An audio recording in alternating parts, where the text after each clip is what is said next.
Isang maganda at mapagpalang araw po sa ating lahat mga kaibigan. Ngayon ay share ko lang po sa inyo itong aking iniinom tuwing umaga. Yan. Ito po ay importanteng malaman nyo rin po. Dahil ito ay napakaganda sa katawan. Magaling po ito pampalakas ng immune system. Mga kaibigan. Dapat nyo po itong malaman. At lalo na kung ikaw ay madalas nagkakaroon ng ubo, ito maganda ito. Dati po kasi na-share ko na sa inyo yung sibuyas na yung ginadgad, yung kakatasin. Yan. Ayun naman po ito. Kaya lang kailangan mo dito, may importante kasing pinakasangkap ito, pulot. Yun ang kailangan ditong mailagay. Tapos lalagyan mo ng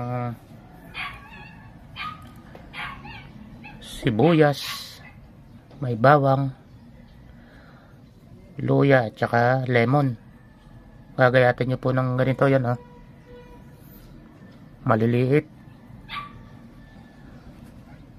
Ito pong dami na ito ay 2 sibuyas, 2 bawang, tapos luya na hindi naman ganun kadami luya. Tapos 1 bowl lemon. Hihiwain nyo po yun. Papagsama-samahin nyo dito. Tapos 1 buting pulot. Ayan. Ang pinaka-importante po yung pulot na gagamitin nyo, yung hindi po peke o yung may halong asukal. Yung puro po talaga pure na honey. Dahil pampalakas po ng immune system. Malaki po may itulong sa inyo. Ako dati madalas po may ubo, pero awa po ng Diyos ngayon wala na. Kung magkaubo man yung konti-konti na lang at saka hindi po nagtatagal, wala na agad. Mas maganda po kung may pulot po kayutan kayo. Yun po ang pinaka the best na ilagay. Pero kung asukal man lamang ang pulot, wag na.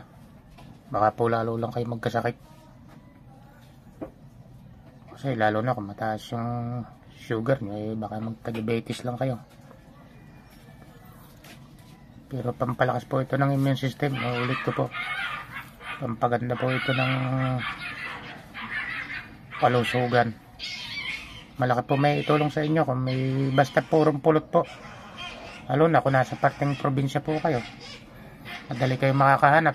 Lalo na kung buwan ng Marso, Abril, yan, maraming pulot siya sa mga probinsya.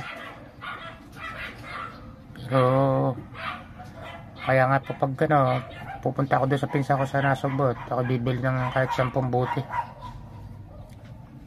para pang 1 taon na. Kasi kung kakaunti yung pulot mo, mawawalan kagad ng stock. Gaya nito, pag naubos ko ito, wala na akong kasunod. Ang laking tulong po nito sa akin.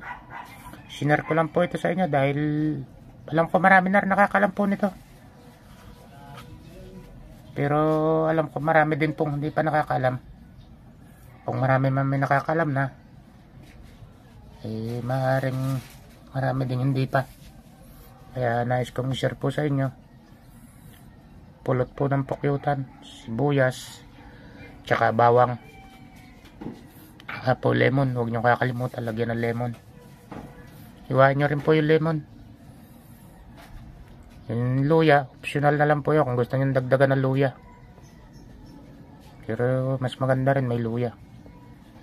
Kasi mga alam naman natin ito mga na to, hindi lang sa kusina pala magagamit. Maganda po itong pampalakas ng immune system. Kaya naisipan ko pong i-share sa inyo. Ayan, nakita nyo po.